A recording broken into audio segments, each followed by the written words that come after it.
আসসালামু আলাইকুম। সবাই কেমন আছেন? আশা করছি আল্লাহর রহমতে সবাই ভালো আছেন। তো একটি কাস্টমার ভাই আমার কাছে একটি Realme ফোন নিয়ে আসছে ফোনটি ঠিক করার জন্য।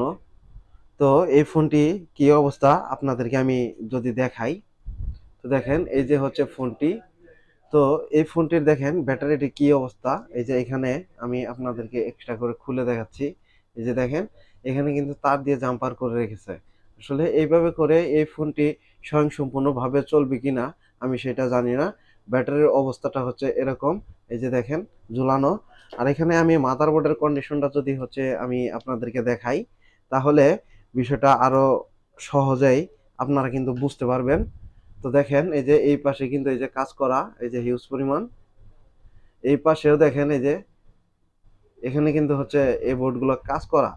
আসলে এই ফোনটিতে আমি কি কাজটাই বা করব, আর এই ফোনটি ঠিক হলে বা সুন্দরভাবে চলবে কিনা আমি সেটাও কিন্তু জানি না। তো এখানে কিন্তু বোর্ডটা আমি ভাঙাও দেখতে পারতাছি। এই যে দেখেন এখানে কিন্তু একটি ভাঙা, এই ভাঙার কারণে কিন্তু বিভিন্ন ধরনের প্রবলেম কিন্তু এখানে হতে পারে, বা নেটওয়ার্কের যে এন্টেনাগুলো থাকে এই এন্টেনাগুলো ভাঙা।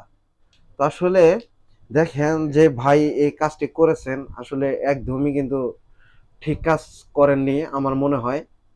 তো আসলে এইভাবে করে দিলে কিন্তু এই ব্যাটারিগুলো যখন এরকম জোড়াতালি থাকবে তখন কিন্তু বিভিন্ন ধরনের প্রবলেম এখানে হইতে পারে, বা বিভিন্ন ধরনের শর্ট সার্কিট কিন্তু হইতে পারে। শর্ট সার্কিট হয়ে গেলে কিন্তু এই ব্যাটারিগুলো থেকে খুব মারাত্মক একটি দুর্ঘটনা ঘটে।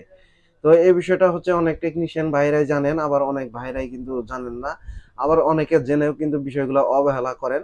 আসলে সবার প্রতি আমি সম্মান রেখেই বলছি যে আপনারা যে কাজগুলো করবেন, এই কাজগুলো যথাযথভাবে সুন্দরভাবে করার চেষ্টা করবেন। কখনোই কোনো রিস্কলি ভাবে কোনো কাজ করবেন না।